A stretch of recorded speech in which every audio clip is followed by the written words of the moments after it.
Hello and welcome to the Racers HQ podcast. I'm your host, Matt Murphy, and joining me on the line tonight, we've got our good friend, Nathan Adler. How you doing, Nathan? Doing good. Glad to be back on the show. It's been a minute. It's been a minute. And real excited about our guest tonight. We got Jose Garcia Jr. Jose, how you doing, man? Doing all right. Good evening. Good evening. All right. We'll get to Jose in just a second. We got to kick it off with some garage updates. So, Nathan, you've been posting some hot laps at Barber, the intra team Barber challenge. Yeah, so finally looking forward to my next real world motorsports experience. Planning to do the 24 Hours of Lemons at Barber in February. Nice. So trying to get a little practice on iRacing, kind of you and me and Pat were working on it. And yeah, setting some decent times, but definitely a little more toward the qualifying riskiness level. So I need to figure out how to go fast and stay far away from, curbs and grass and Armco and anything else that costs money at Barber. Yeah. Yeah. So going fast and now dialing it back. What's the most egregious curb takeage you take? Probably the downhill, right? Where you just hop the first one as you're going down the hill. You can go full throttle if you're not trying to stop for the next corner. Yeah. Right. Yeah. You hit a little Armco on corner exit to slow you down, just bring you right to the. No. Perfect. That'll really work well in an endurance race. Yeah. That's not on the car. It's Pat's car. Well, that's good. And you'll be driving the new and improved E36 that's down 400 or 500 pounds. So we're excited about that. Which is super exciting because the old one was awesome, and I cannot wait to see what this one's like. Yeah. Jose, we'll get into it. Have you ever raced at Barber? I haven't had the pleasure. I've seen videos. It's high on my bucket list. It looks like a very fun technical track that I need to make my way out there someday. I say, if you want to see it, we know people. We could probably get you hooked up for February. Yeah. We could use some hot shoes to show Nathan what's up. That'd be awesome. Well, awesome. Yeah, no, that's a really cool track. I love Barber. It's definitely a bucket list thing. So, looking forward to that. Anything else going on, Nate? No, man. Just I think kind of life and career stuff. I've started to get a good solid vision for here lately. Oh, good. And so motorsports may be coming back into the picture, unlike last year. So that's pretty exciting. Yeah, it's been a stupid year. Yeah, it's been real frustrating, but it's been positive. It's been worthwhile, and I'm looking forward to it.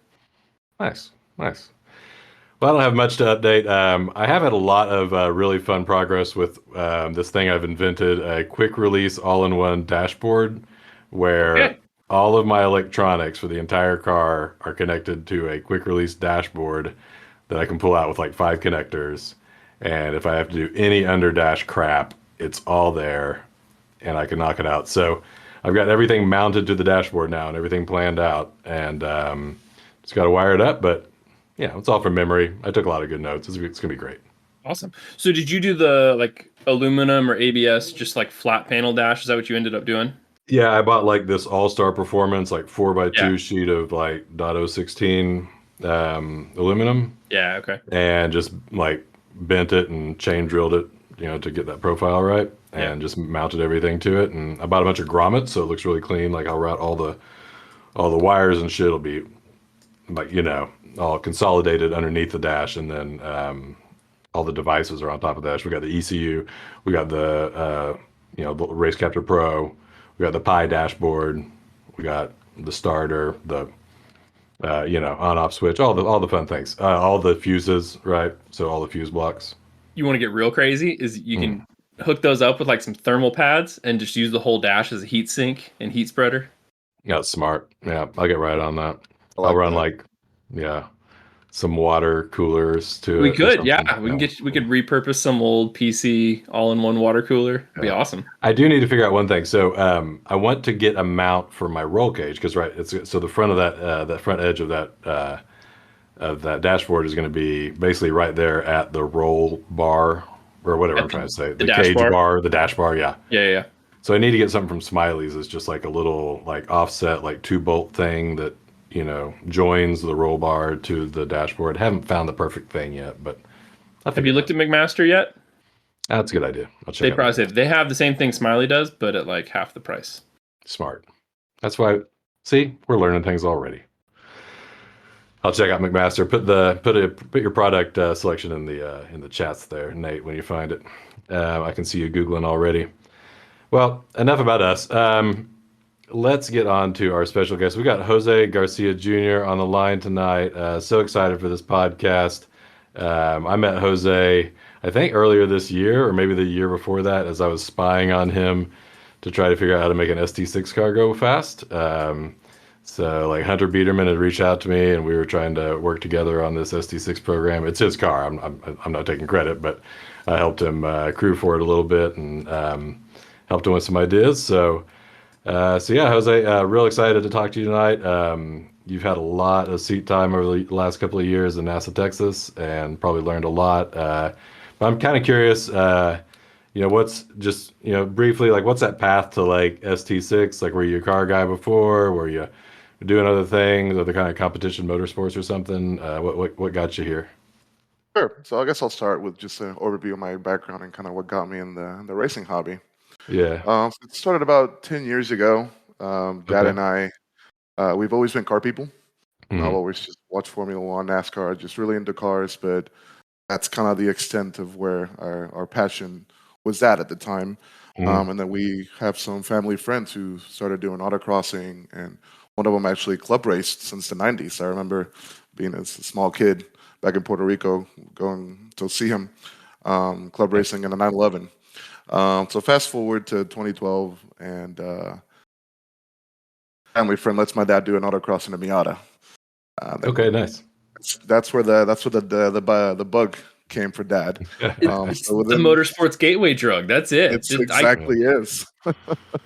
He was like, "Don't worry, you just go do a run in the car." And Mhm. little did he know how expensive and monumental that one run was going to be, right? So fast forward, he ended up looking for just a stock Miata, '93 Miata. Bought it in 2012 and just kind of got it running, good condition. And he and I started doing autocrossing. So we started doing autocrossing down in Houston at the Houston Police Academy with the BMW Nice. CCA. Yeah, good little track down there. And then within the year, we started doing HPDEs with the Houston Porsche Club region, so Lone Star region. And that's kind of where we really got seriously into it, and then started, just getting track time, modifying the car, wheels, suspension, kind of going there. And so I did about, 2013, February 2013 was my first HPD event. Uh-huh. By 2020, I had gone through the different levels of run groups that they Right. have, and then Yeah. all So the way up that to that first HPD, was that with NASA or? no, that was a PCA, so Oh, okay, Porsche Club, PCA. and we Gotcha. exclusively only did PCA back at from like 2013 to I want to say 2019. Well, no, Oh, okay. 2017.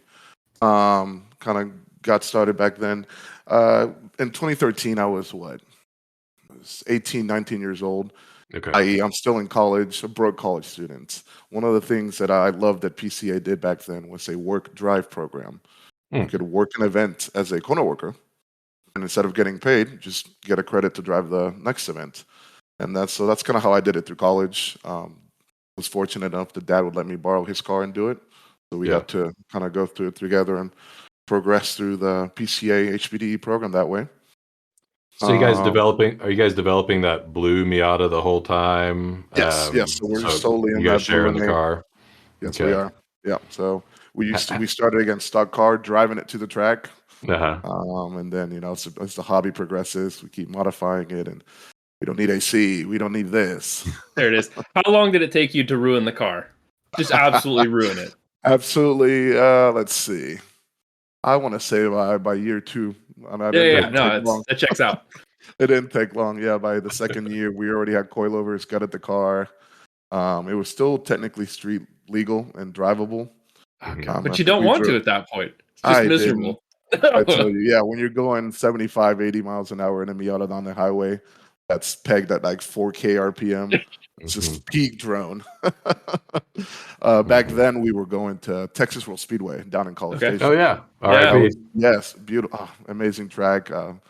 Everyone that's driven it still mourns it. I still mourn it. So we would, when I would be home, it was a 3-hour drive from Beaumont Mm. over there to College Station.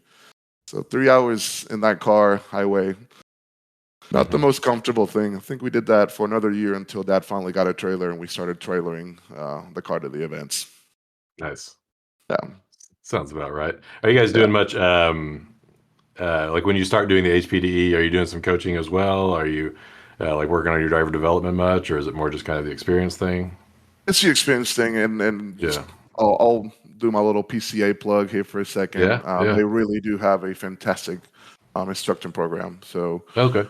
yeah, we just happened to start with them because we knew people in the PCA program.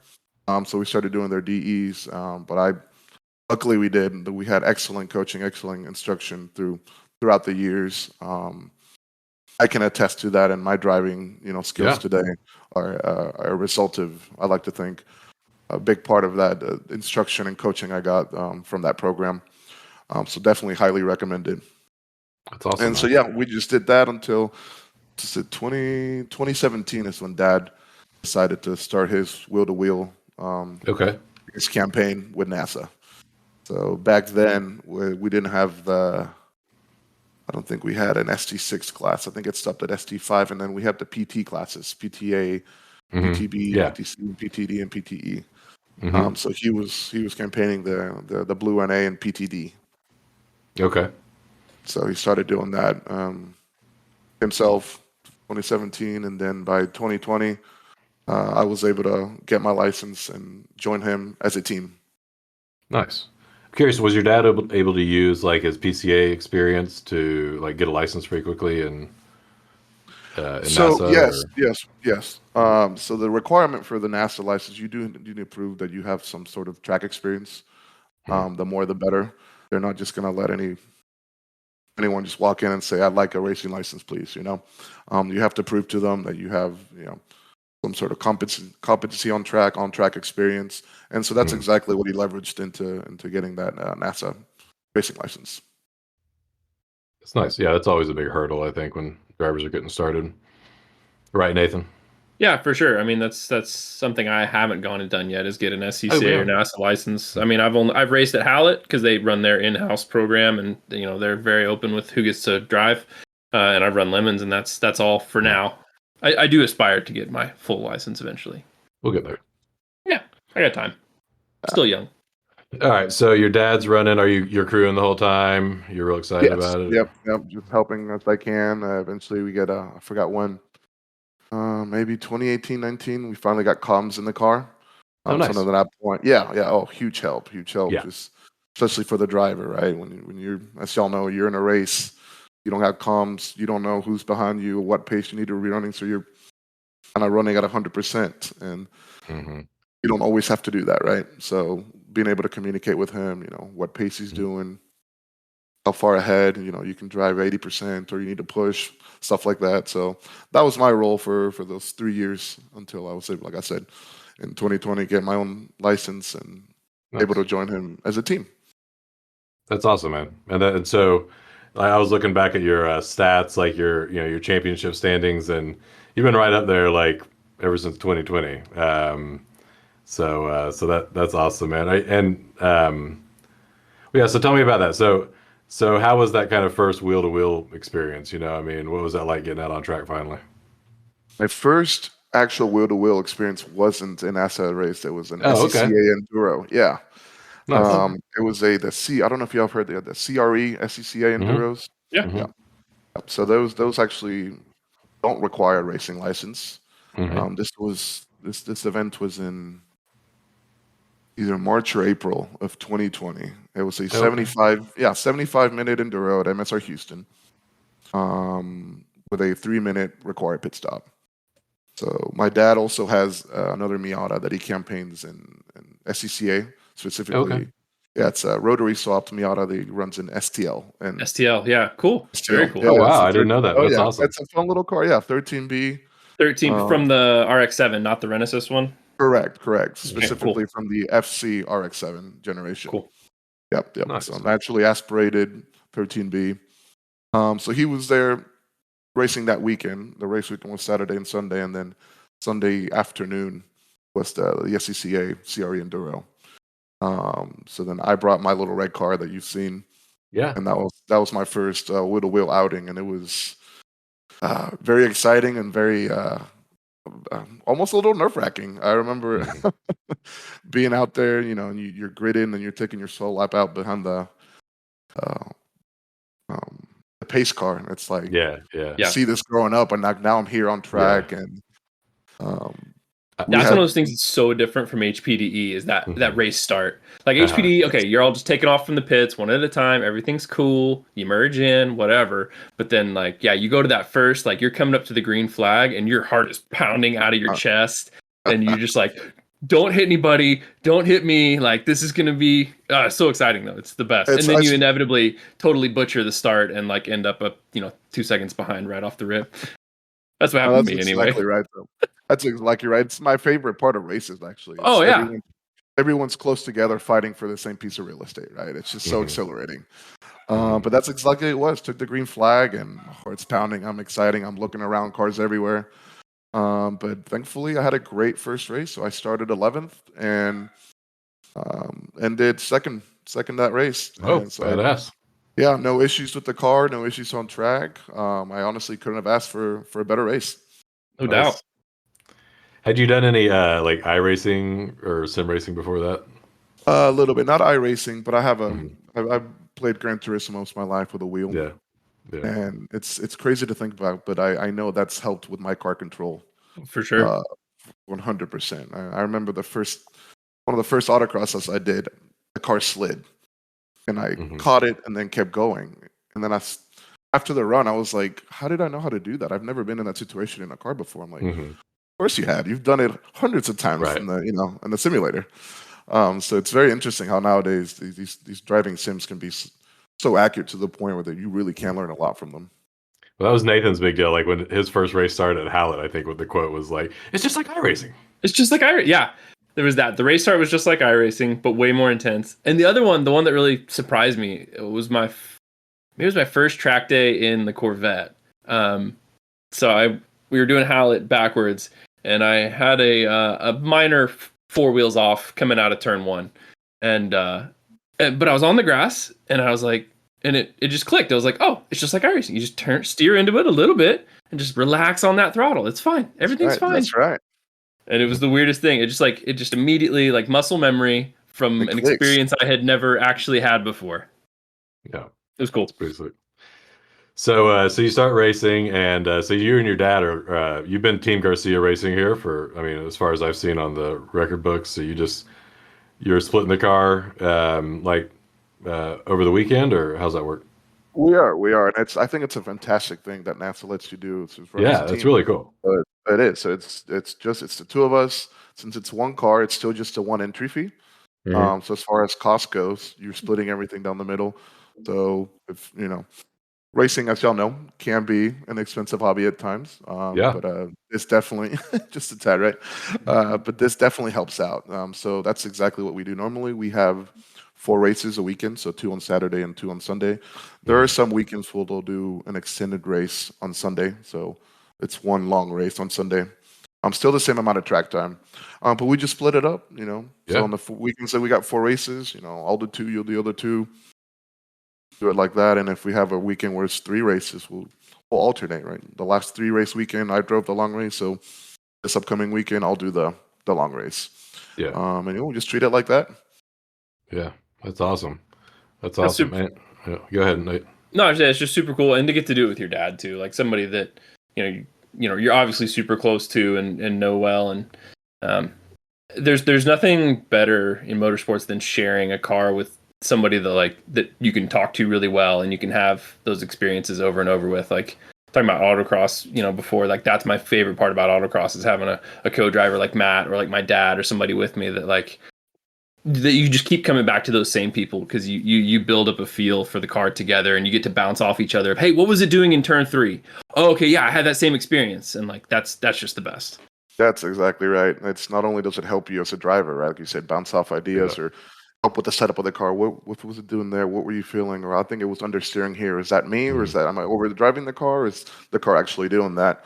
And just getting to spend time with people you care about. I Yeah, Yeah. love that. I really get to share this passion. The passion. It is a passion. I love Yeah. cars. I love racing. I love that I get to share that with him, because we do get to spend a lot of time together. And your whole family But comes out. I got to meet your mom and stuff, like in Houston race. Like she's nice. Like everybody's out there supporting from they the are. I love stands. that, and she's starting her own HPDE journey now. She's Awesome. Super she's cool. already done a couple of events, progressed out of the green novice group. Now she's in blue. So Nice. Very cool. the long term goal for us is to get a family endurance team going and do That'd be either awesome. a Super cool. lemons race or some champ car race or something, and all three of us can be on the team, and that's our goal. That's what we're going for. Nice. Super cool. Did you get her a Miata too? Yeah. Yes. You did, So of Dad course. Dad has he has an 03 NB that he's kind of been using as his daily/weekend car stock. And then instead of starting her on the race car, I'm like, I think that'd be a more appropriate car. Her fun car it's a 2020 WRX STI standard. Nice. And she started tracking that, but realized I want to keep it nice and not abuse it on track. So then natural progression is say, well, we got that Miata over there, right? That's what So Miatas are for. that's Yeah. exactly it. That's Built to exactly be it. abused. Yeah. So we got her some suspension, a roll bar from the other car, and Nice. now we got her on track. Yeah. It sounds like you got some Miata resources floating around there. Oh, we do. Yeah, Dad has 4 Miatas. I do too. So I think between us two, we can figure it out. There's an issue or part we need. Yeah. That sounds like it. Since you brought it up, have you done any like lemons or other budget enduro stuff? The one endurance race that I did do was a champ car race last year in Daytona. Oh, So- super cool. Super cool. Nice. On paper, Okay. the race day itself was. I quickly learned why endurance racing is the monster that it can be. It's a lot different than Mhm. sprint racing for sure. Mhm. So yeah, we went out there. It wasn't in our Miatas. It was I joined a team who had this 1988 Thunderbird V8 Thunderbird. Very cool Okay. car, full NASCAR livery. And my first time out of Daytona, right? So very exciting. Unfortunately, the car gave us issues most of the race. So this was a full 14-hour race. Out of the 14 hours, I think the car was on track for maybe 2 hours. Oh, Yeah. My 2-hour stint was 10 minutes. Been there. Yeah. But I'll be honest, it was still 10 minutes that I got to drive on Daytona at night, which was a pretty surreal Wow. experience.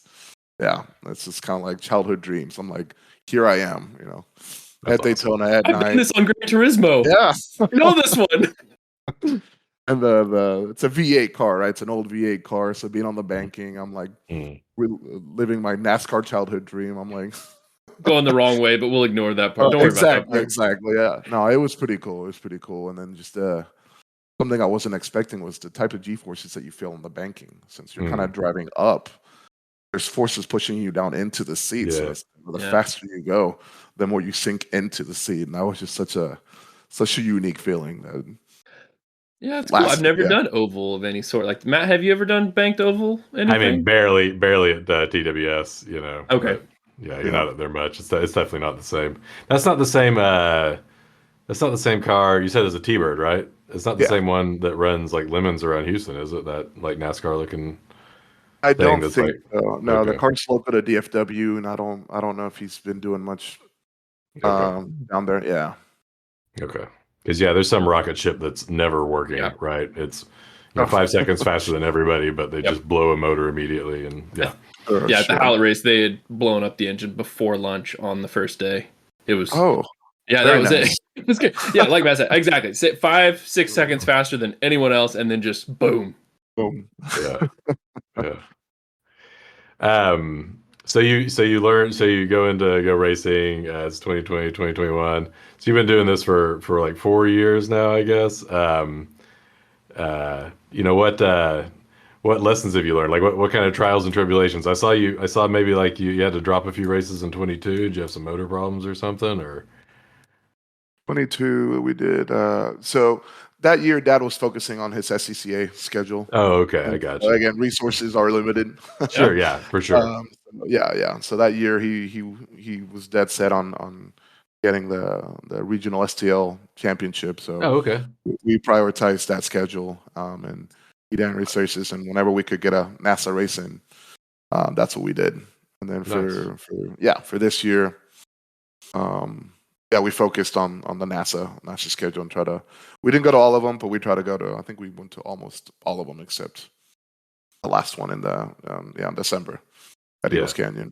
Yeah. No, but lessons learned, let's see. I've been doing DEs for 10 years now, and it's different experience.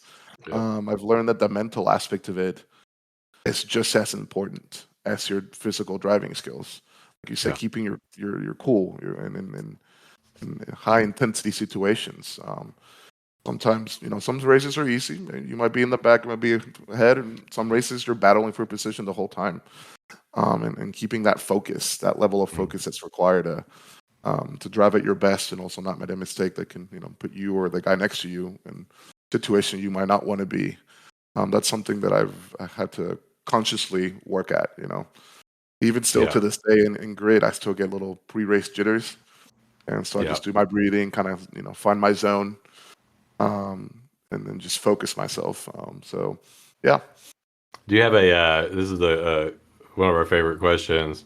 So do you have a get hype song like Inya or like Nuck If You Buck or something like that to like get ready for a race? I should, but I actually don't. No. So I just said I get once I'm in the car in grid, I come to grid fully buckled, so then I can just be there and just kind of have a couple minutes to myself and just think at whatever the strategy might be. If it's qualifying, I'm do my visualization, think about the lag, think about my breaking points, and just kind of run through everything I need to be doing.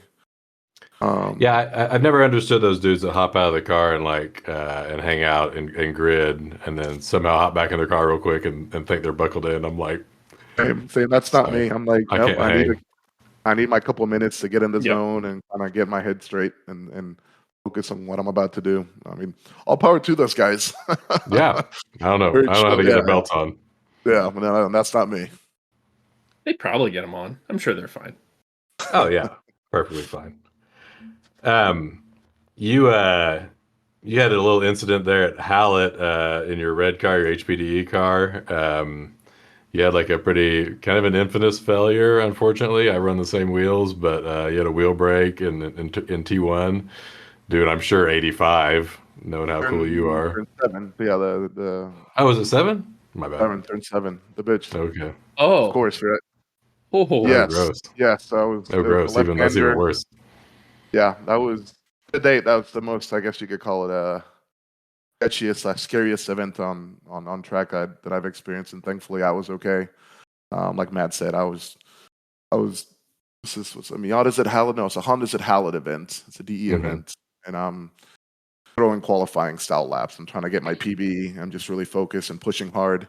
And I went to make that left-hander at turn 7, and the right rear wheel, all the spokes broke off at 85 miles an hour. And immediately the car just rotates, and then the wheel gets underneath the car, pushes the car up in the air, and the car starts tilting. And it's wild how, your adrenaline kicks in like that. Things slow down. You see the video, and the car tilted up and came back down in like half a second. But in my mind, it's just slow motion, and I had time to think twice. Don't flip. Because the car started tilting. And thankfully, it just came back down, spun, and I didn't hit anything. Car suffered some damage, so obviously the broken wheel, broken brake rotor, it bent the rear subframe, some cosmetic damage to a rear and front bumper, bent front tie rod that I'm thinking was the wheel going underneath the car. Okay. Yeah. And it, where did you end up? So when the car came to a rest, were you still on track, or did you end up off in the grass? Off driver's right near the station. So my wheel actually way better. Because for anyone that doesn't know, turn 7 is a blind left hand over a hill, and if you'd been sitting on track, like I can't think of anything scarier than sitting on the other side of turn 7. Thankfully, I was off track, and the wheel actually made it into the black bunker. And Bob Roy was there that day, and thankfully he was all right. And the safety crews happened to be just kind of adjacent from that bunker over there, so they were there in record time. I want to say I'm still not. I'm still trying to figure out what happened, and they're already there asking me if I'm okay, which was Cool. kudos to the Hallett safety crews out there. Yeah. Yeah, they run a really good crew out there. Yeah. So lessons learned there is inspect your wheels. Mm-hmm. You know, even Clean if they're them. quote unquote racing, even if they're racing wheels that are designed to handle abuse, make that part of your pre-check list for track events. I didn't look at mine that weekend. If I did, I'm sure I probably would have seen some micro cracks developing. Yeah, we're just looking for hairline cracks on the inside of the wheel. Typically, I mean, is where that is, like on the thinner spokes.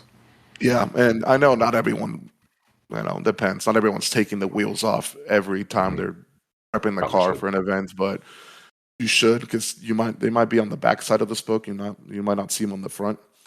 So the recommended, yeah. I think a lot of people just don't think about wheels as a consumable. Coming from street cars, you never think, oh, gee, is the wheel on my regular street car cracked? No, it's fine. And even if it was, you've seen worse driving around town. Right.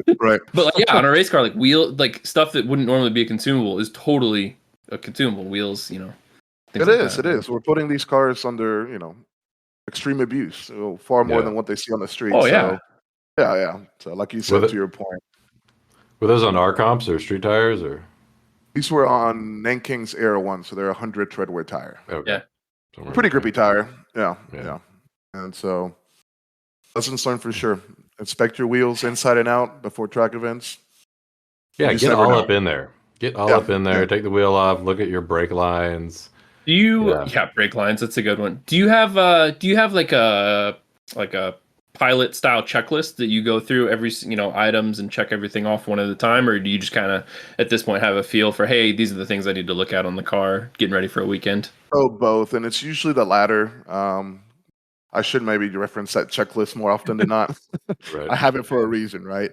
But yeah, to that point, I've been doing the events now for 10 or so years, so I got a good mental list of what I need to be checking with fluids, your basic stuff, and then also not just things on the car, but things that I want to bring to the track, right? And so once you get the car all set up and quote unquote pre-checked, what else do I need? Bring my spare hub, bring my tools on it, this and that, and I got a good running tally now, kind of things that I need. Yeah. But I do recommend a good checklist because we're not perfect. Things can be forgotten. So it's good to have the kind of predefined checklist of what you need for your track weekend. You said a magic Miata word, hubs. What's your go-to on hubs? Are you going like AutoZone or some motorsports company, or what are you doing? Well, my go-to ones for the last year or so, last 2 years or so, has been the O'Reilly's. The O'Reilly hubs that you can get. I think they're called Master Pro. Okay. They tend to, I mean, they're not an amazing hub. They're an auto parts hub, but they seem to be a little bit thicker than the ones you can get at AutoZone. Okay, on the flange. Yeah, and I carry a spare because, and Miatas, those hubs can be consumables. They'll normally last me about a year or so before they might start wobbling. So I like to keep a spare just because I've had them. I've also had those that fell on track, and it's if you buy, it's an $80 part, cheap spare that you can have. The ones I'd like to move to though are going to be if you've heard of the Brofab hubs. So yeah, it's an upgraded hub. That's the front set will run you about $440 or something like that. I know the Pinnacle hub is the Miata hub, but I don't have $1,200 to drop on a set of hubs. So I think the Brofab ones tends to be it's a cheaper alternative that still seems to be well proven. People don't seem to be having failures on those, so it's highly reviewed, and that's going to be one of my next purchases. I think just to get away from the consumable hub, quote unquote. Yeah. So as a comparison to that, so I spend about $250 a hub on the Advanced Autosport, the guys that make the Spec Miata in a box, and they're just kind of like Spec Miata blueprinted hubs with like ARP studs. But yeah, to have something beefier, I didn't know that. I mean, that's not that much of a bump just to have the peace of mind. Yeah. So yeah, good idea. I'm curious about the cars. So you got the blue car. Can you tell us? I mean, that seems to be doing well. It seems like a good mix for ST6. You guys are obviously very good drivers. Can you tell us just a little bit about like the power to weight, like just kind of what your setup is, like what your philosophy is there Sure, with the sure. car setup? So for those who don't know, the NASA ST classes are power to weight based classes. So we Yeah. run ours in ST6. That's the lowest, or I guess the highest weight to power ratio. Hmm. Um, believe, yeah, it's at 18 to 1 or something like that. So our competition weight is going to be 2,400 pounds. Okay. We have it at the average horsepower. Forget to do the math. Yeah. It's around 130, 140, 130. something like Yeah. that. Yeah, in between there. So that's how we do the math for the weight and the power. As far as the And that's car like some goes, calculation. It's like over a 700 RPM span or something like that. It's some yes. goofy calculation. So now, NASA now requires it's an average calculation, and you need about like 7 or 8 different horsepower readings throughout your Just RPM band. digging into details here, because this is something I'm annoyed with. I'm trying to get ready to go to do SD5, and it's like I feel like I got to spend a lot of time at a dyno. I don't have a great go-to one here in OKC yet. Like, do you have a good go-to dyno guy that you can just go to and like tune the car a little bit, or is it pretty well set, or like how's that work? We haven't we what's it called? That car got dynoed at MSR Houston, Okay. and then I think it got dynoed last year, and then that's it. Okay. We redowned it once it was for this year because the rules technically changed.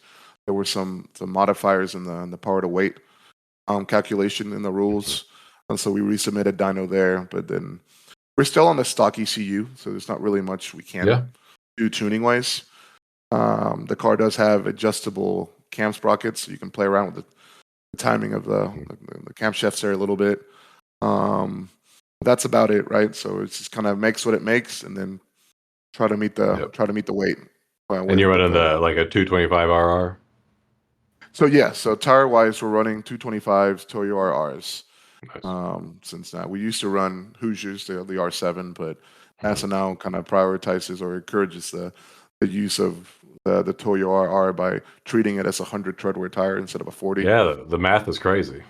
Yeah. So if we were to run a Hoosier, we would have to run more weight in the car. So we Yeah. decided we didn't want to do that, even if the R7's a slightly faster tire. So we're running our Rs. Yeah. Stock, yeah, engine wise, stock engine. Like I said, it does have the adjustable cam sprockets, but Mhm. besides that, stock internal, stock camshafts, your full bolt-ons, um, Mhm. drivetrain. Still, it's You run a cool suit or anything? yes, and Yeah. for those of you who haven't tried those are a game changer. Right.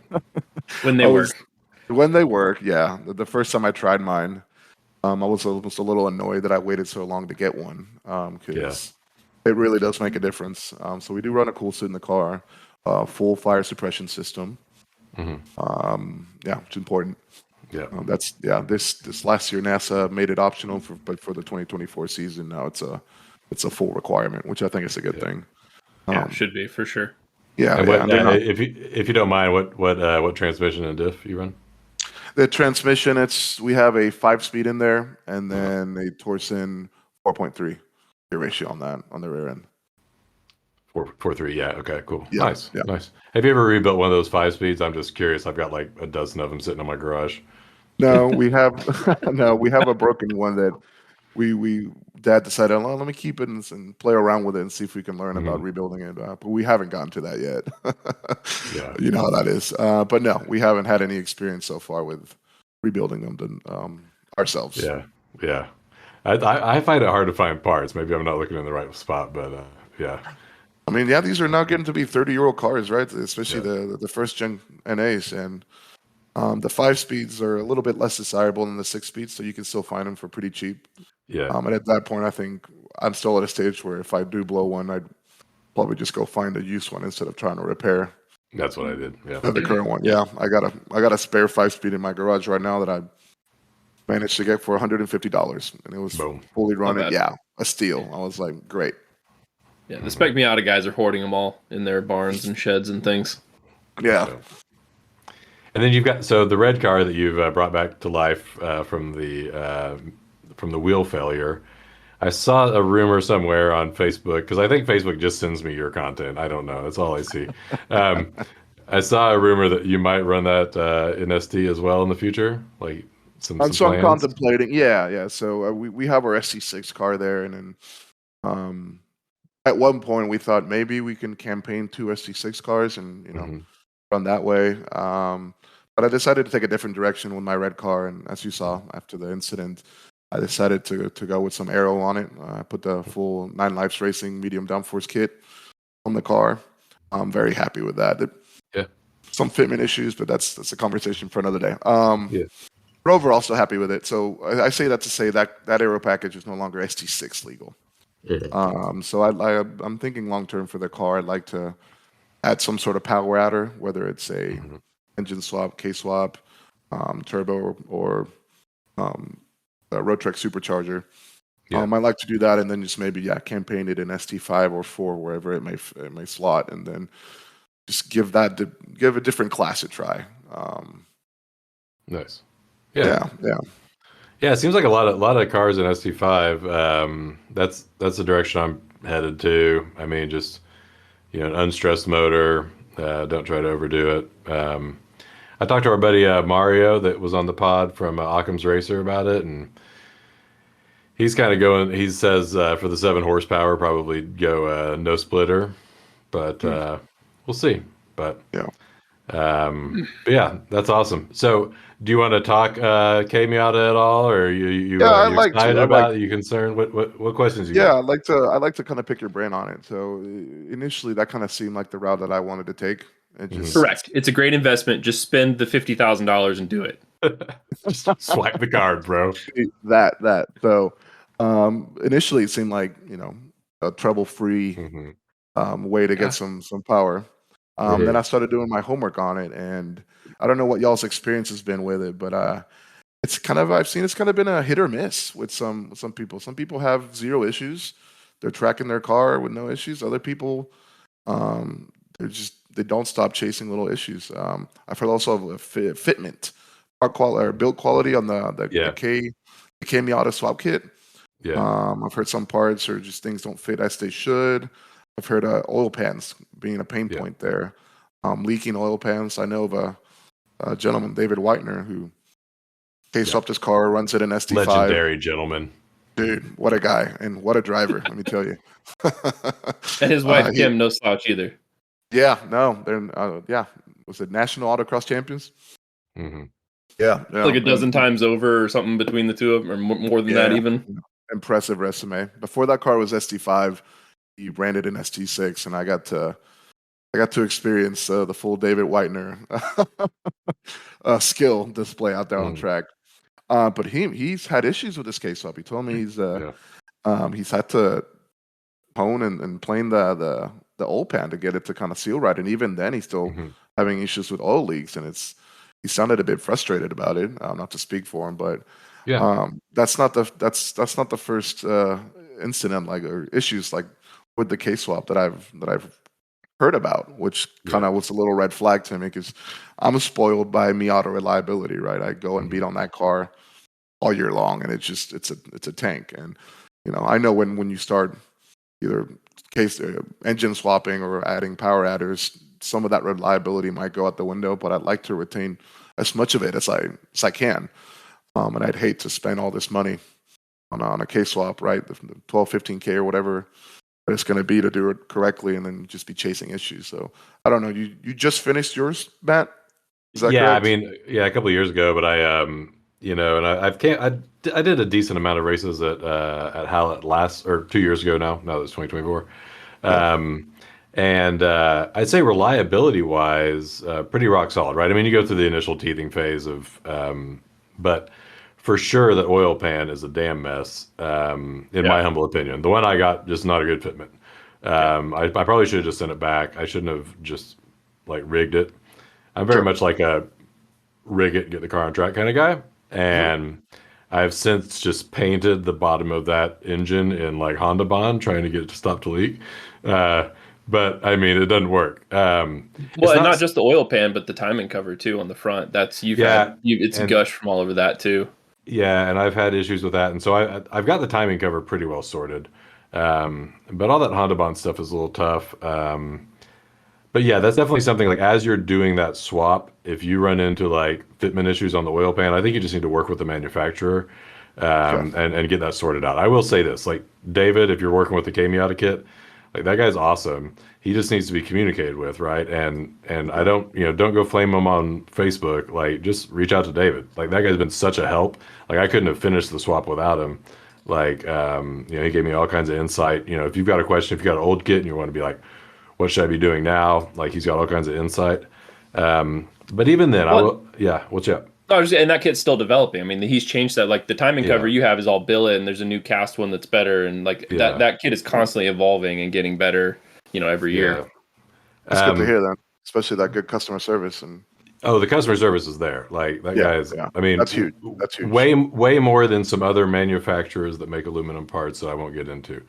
Sure. Um, so, but I will say this. The cost does concern me. It blew my mind when I looked back at it. I just kind of like head in the sanded the whole build, Sure. and it came out on the other end with good power, awesome, but it cost me a lot. Mhm. And the thing that frustrates me is that the engine can't just be like you think that's a $600 engine. Well, that you don't have the like $3,000 in billet bolt-ons to just have a spare engine sitting around, right? Mhm. And that's what scares me is that you can't just like have the cartridge engine like you do with a Miata where it's just like take the Right. other one out, put the other one in, and things are fine. Like it's not really affordable. And that's what's frustrated me over the last year or so thinking about having a spare engine, things like that. Trying to really build the program is that it's just tough to build up spares in a cost effective way. Explain that to me a little bit more. So you're So saying there's things that you have to add on to the engine to, I guess, make it well, I'm more saying this. So compatible? like the kit, let's say the kit's like let's just say ballpark 4K, Sure. right? Well, that's a lot of like parts that have to be on the engine. Mm. The intake manifold, because the stock one goes the Intake wrong manifold, way. cam Right. cover, like a few little geeked parts like the K20 oil pump, the Hmm. oil pan, all these things, the flywheel. So if you think about an engine swap, like yeah, you might do the flywheel swap, but like you can't just to have another spare engine sitting there. It costs you the $600 engine and That's two to all three those thousand additional. dollars in billet parts. Yeah. Yeah. Yeah, Okay. and that's what kind of screws up the like engine replacement Hmm. Hmm. costs. Because if you go and look at like what Nathan help me out. What's the guy that's ASM Andy Smedgard? Yeah, Andy. Yeah, They're of building these like built Wisconsin. like S2000K swap kits. I don't know, $5,000. Yeah. And that's going to be about the same probably for a Miata even. Yeah. The custom exhaust manifold, which you can probably reuse, and you can do the same with the intake manifold, but really it's the oil pan and it's the crank cover and the oil pump and a lot of the other little geeked custom parts that add up when you're building a spare motor Sure. that make that frustrating. It's not a six Gotcha. hundred dollar. It's not a $600 motor It's like not a spare. direct swap like that. Yeah. Yeah. Okay. Yeah, That's good to know. Yeah. it's gonna take you Well, all weekend. and then once you do get it running, you've run into issues with braking transmissions. You broke what, two of them now? Because Yeah. that engine makes just enough horsepower to shear the teeth off a third gear. I mean, I think I'm not going to put that to the engine yet, No, okay. but I mean, I think that Write Miata. that I one off mean, to use your air still. that transmission has seen some stuff. Like I've had this Yeah. car for 10 years. I don't get as much Fair. seat time as the Garcias, but you know, it's seen some stuff. So we're not going to blame that just yet. I like the clutch kit. I like a lot of the things about it. The power is amazing. Like from a natural, Yeah. like it feels like the best Miata. And you look at the power curve. Like I went into my dyno the other day just to say like, do I need to pay extra for like a super fancy flat top dyno or something? Even though you're not really supposed to. And it's like no, the power is just there There. forever. Okay. Good. So So I what mean that's engine specifically are you running? the K24Z3. So it's that weird like single Okay. Single So exhaust exhaust. port out. you So you went with keep the the stock. Z3. Yeah, you keep the stock. What's it called? The frame rail or not frame Yeah. rail? Sorry, cross The member. subframe. Subframe. Yeah. If you Yeah. have subframe. The So that's C3. the Yeah. big. You That get was the some. big reason for that. But then you have the And weird 2-piece oil pan that's like got 2 drain plugs and It's got all 3 drain kinds. plugs. Does it have 3? I thought it was just 2. It's 1 piece, 3 drain plugs, oh wow, because it has to like hump over the. Steering rack and Yeah. the support.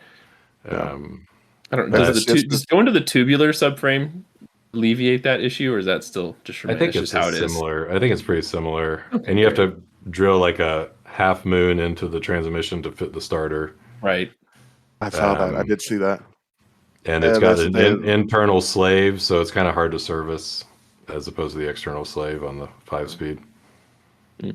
it's the A2. That's the one that requires the modified subframe or the I think tubular so. subframe. That's anything Yeah. that's got like the 4 exhaust out. Yeah, yeah. The Z3, the Z7 are basically the same motor. hmm And then like the A2, the hot motor, like if you want 240 horsepower pretty easily. Right. Mine did 200 with no stress at all at like 7,400. Nice. And, See, that's and kind of the power goal that I'm looking for. And that's ideally for the right car. I'd like to just be at a cool 200 at the wheels. A car really doesn't need any more than that. Like that's plenty to have fun. yeah, So that's the goal. So I've been looking at the K swap and also recently the Road Trek supercharger kit that Trad Dog makes. That's caught my attention. At first, I was a little weary of force induction because I'd hate to be just chasing hitting issues. That's my biggest thing, right? But I've been trying to do my homework, and from what I've seen, people seem to be happy with it. Relatively decent reviews on it. I don't know if y'all have any experience or know more about that. Not directly. Our Tucker ran that on his Miata, guy we did autocross with. And for that, it was great. It always made power. Like for autocrossing, it was super happy. It having enough time to cool down and stuff. I think he did track days and stuff too, but definitely not any kind of endurance racing. Like, Sure. so I couldn't speak to. Hey, it might do a sprint race fine, but like if you want to do an enduro, forget it. I don't know. Right. And that's a one of one sample. He was super happy with it, but I think he wanted even more power. So I think he's even since gone turbo. Is this Tucker James? Yes. Yeah, with the blue NB. Yes. Yeah, I know him. But for the record, Matt's kmiata is faster. Instagram hot boy. Yeah, I'm fast. I'm faster on the track, and you beat him. Like you'd always beat me in autocross because I'm terrible at driving. Yeah. But you beat him consistently, and I even beat him on the racetrack. But anyway, we won't get into sword fighting. So I'm curious though. Do you have any good examples, maybe off like forums or anything, of people tracking or racing a car with that supercharger? Not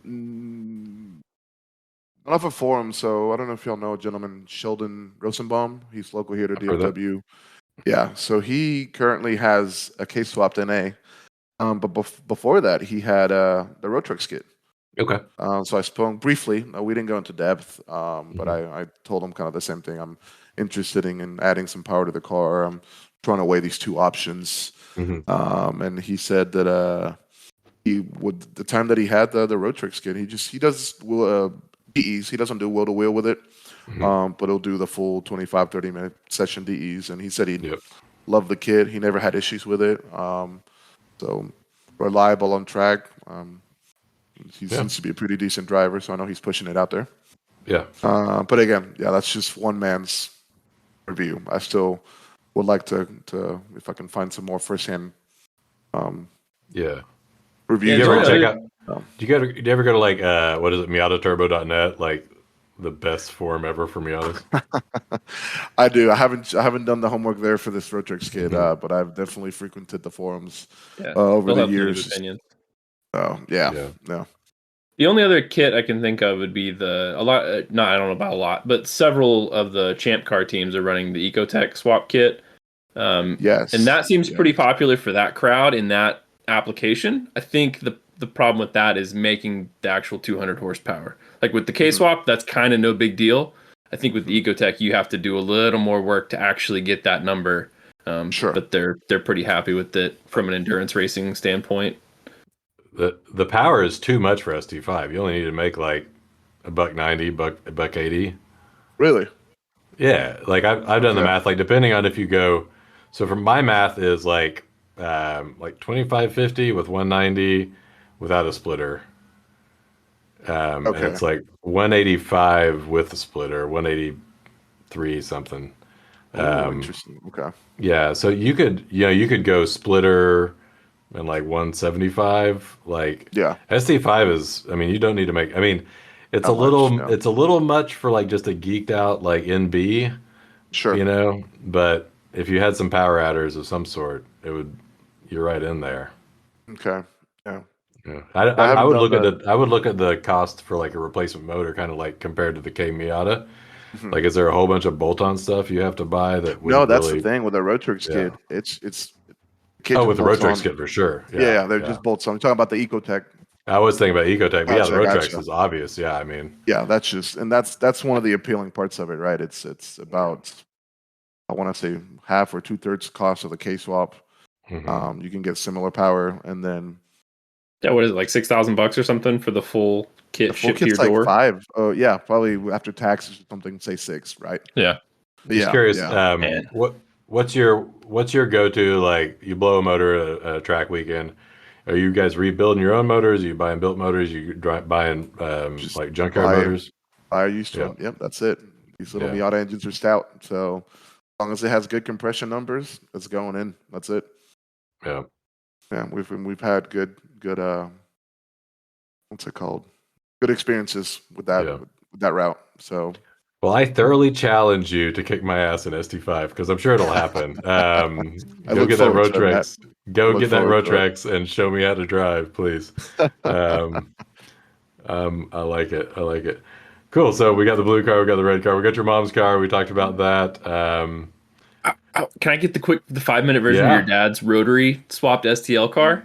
Sure, Yeah, sure. what's the history on that thing? Like, what kind of power is it making? What's the word there?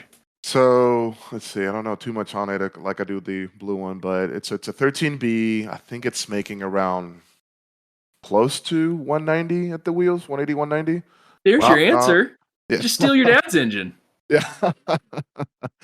There's a lot of making a 13B drop in though and into the Miata. I think I'd say that's the more complicated one. So Mhm. it has there was a lot of custom work that went into it. It has it's a stock subframe, but it's a modified stock subframe. Mhm. There's this custom adapter plate to make the Miata transmission adapt um, to to the engine, and I don't know the details, but I know there's something weird with that adapter plate, and it's not an easy to drop the transmission. It's a whole process. It's Mhm. not an easy thing. Did y'all build this thing or have it built or No, buy no, it or we what? bought this. We bought it. He bought it built.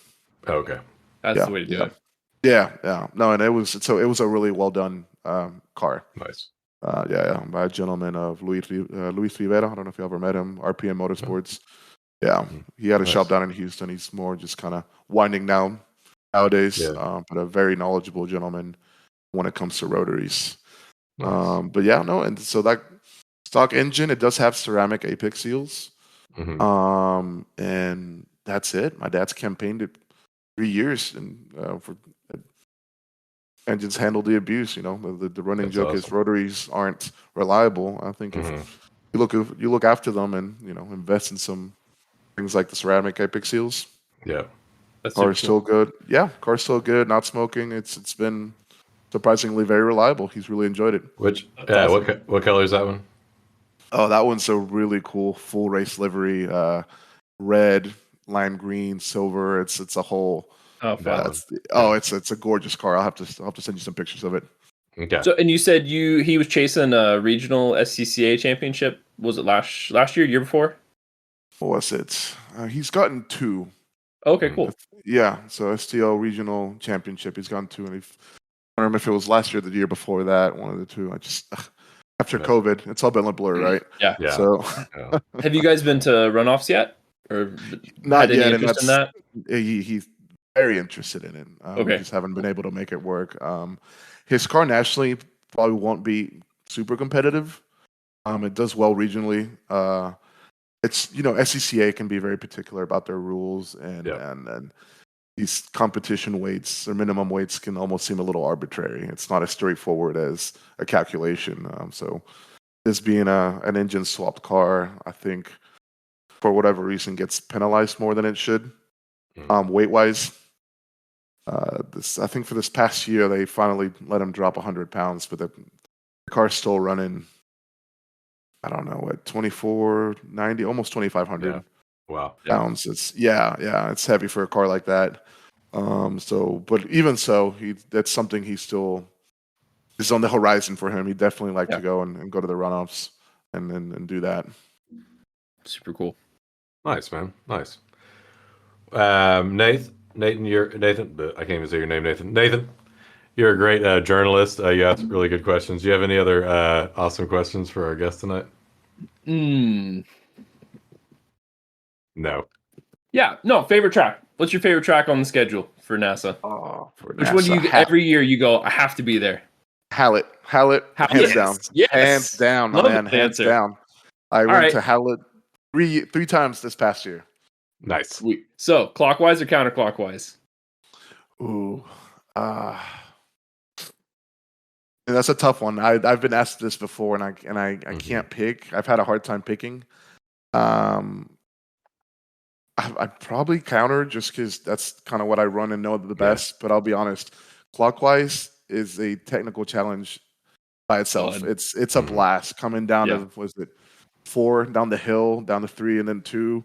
That whole, you're tracking out blind, and you got to be on it, and then that braking zone into turn 2 is so weird and so tricky. And turn 1 has no runoff. It's like there's 6 inches of runoff, and then tire wall. It's just commit and stay on track or good luck. So yeah. No, I Hallett has a special place in my heart. I really love it. Just the track is fun to drive, and then just the environment, the people. It's just it's a cool. It really is a very neat place. So Hallett for sure, and then NASA tends to do a pretty big event for the Hallett race. We have the slip and slide flip cup competition, which is cool. And then since Hallett is kind of in the middle of nowhere, it forces a lot of people to kind of camp at the track, which I love. I love doing that. And so there's just half the fun is I say the NASA at Hallett event is just one big party and some racing breaks out in between. If you like that, then you're gonna love Lemons. Yeah, I need to make it a point to come to a race. It's been on my radar. I haven't quote unquote prioritized it. But I definitely like to come out to an event. I think it'd be a good time. It's an experience. Even if you don't drive, just come out, hang out, and experience it for a day, and you'll find out quickly whether that's your crowd or not. Yeah, fair enough. Yeah, come out. Was it May? Probably the event this year at Hallett. Yes, we'll be running the E36. I'd love to have you out. Might even have a seat. And my number one goal this year is to make NASA at Hallett and run an ST5. So that's Let's do it. So we're gonna be there. That's awesome. Well, Jose, this has been awesome, man. Like so much good content here. Do you have any shout outs, anything else we want to talk about? Anybody you want to thank before we wrap this thing up? I'd say, my dad. I couldn't have gotten started into this hobby without him. Like I said, at 18, 19, I don't have a car. I don't have guidance mechanically wise, and he's been a big inspiration and a big resource for me these last few years. And so, big shout out to him. Thanks, Dad. Yeah, he seems like a cool guy. Nathan, what you got? Any parting thoughts? No, man, thanks for coming on the show. Super cool to hear about what a successful program you've had, and I'm excited to see where it goes from here. How you blow all your budget on making more power. Me too. Exciting plans ahead. Thank y'all for having me on. This is definitely a treat. First time doing something like this, and I really enjoyed it, and a pleasure meeting you, Nate.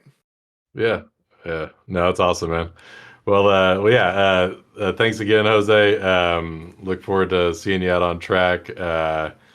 If you guys want to, buy a t-shirt, whatever, check us out on racershq.com. Like and subscribe, rate and review. I feel like we had a listener comment. It's not coming to my head right now, so we'll get you we'll get you next episode. But yeah, thanks everybody for listening. It's been an awesome episode, and we'll see you guys at the track. Bye, everybody.